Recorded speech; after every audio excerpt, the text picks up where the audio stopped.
Struggling freelance photographer Alfred Wertheimer did not know who Elvis was in 1956. He was hired by RCA Records to photograph this 21-year-old recording artist from Mississippi. Although he was popular with the young girls, Elvis was not yet the legend he was about to become.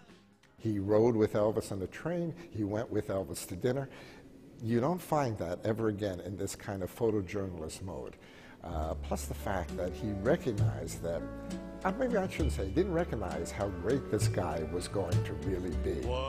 56 of these images can now be seen at the Boca Raton Museum of Art in Elvis at 21, photographs by Alfred Wertheimer. This new Smithsonian exhibition is traveling to museums around the country through 2013. Executive Director of the Boca Museum of Art, George Bolgi, views this show as a rare opportunity to get to know Elvis. There are photographs here that have never even been seen before, and this is only the first time that a photographer has gotten that close to an artist. I mean, you see him in the bathroom brushing his teeth. I mean, there's no artist that gives that, there's a photographer, and it has to play a lot with the paparazzi today, how they keep him away. This is, he embraced this guy.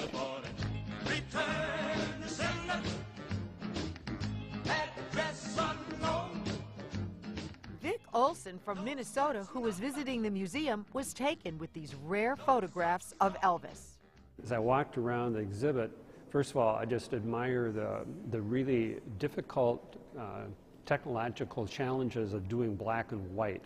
And these are incredible, especially when they're blown up to such a large size.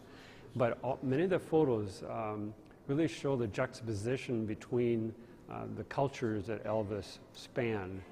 There are some that show the segregation of the time. He came out of the South that was segregated in many ways, and yet he was bridging the gap between black and white, traditional black and white music. Why don't you swing down, sweet cherry, stop and let me ride. Swing down, cherry. The show surpassed Sharon Blumberg's expectations. I did not know what to expect because I have not seen any of these pictures before. So it's really amazing to see the details of his life at that point when he was still so young and just becoming famous.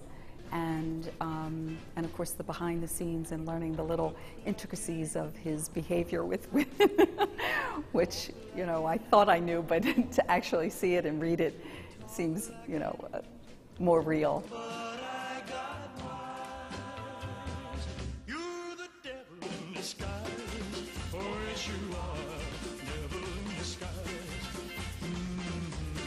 Wertheimer, who is 80 years old today, is the son of Jewish parents who left Nazi Germany in 1936 when he was 6 years old. He grew up in Brooklyn. George Bolgi sees Wertheimer as a fine and talented photojournalist. You notice that there is an artist behind the camera. You notice the compositions. You notice what he sought. You notice the salient moment he was going for.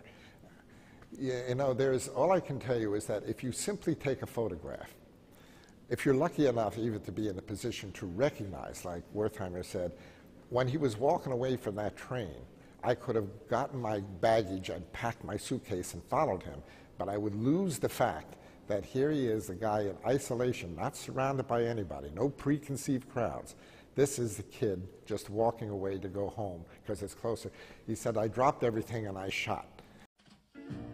I have never seen photos of this raw before, and the history that you've read of him back after, you know, when you're much older, are more scripted and so on. So these are, yes, really very illuminating, and it really captures what was going on at the time that we didn't realize was going on at the time. When rock and roll first came along, it was a dividing element. You know, there were people burning records, there were people, but now it's uniting one. You find people, you can get people from diverse political backgrounds that'll come here and will remember that time, and it forms a uniting of so many various and sundry opinions. You can get people from the left, people from the right.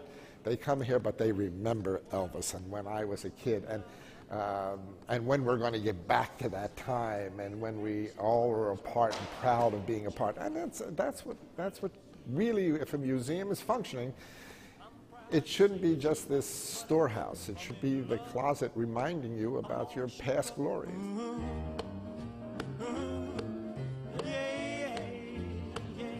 Once he had completed his job of taking photos of Elvis in 1956, Alfred Wertheimer put the negatives away in a box.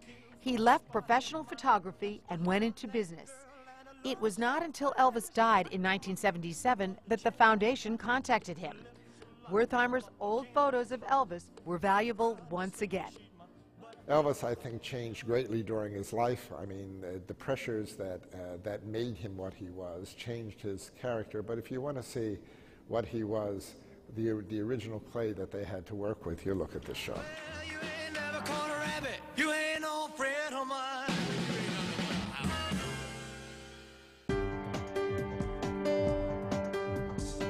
To learn more about Elvis at 21, check out bocamuseum.org.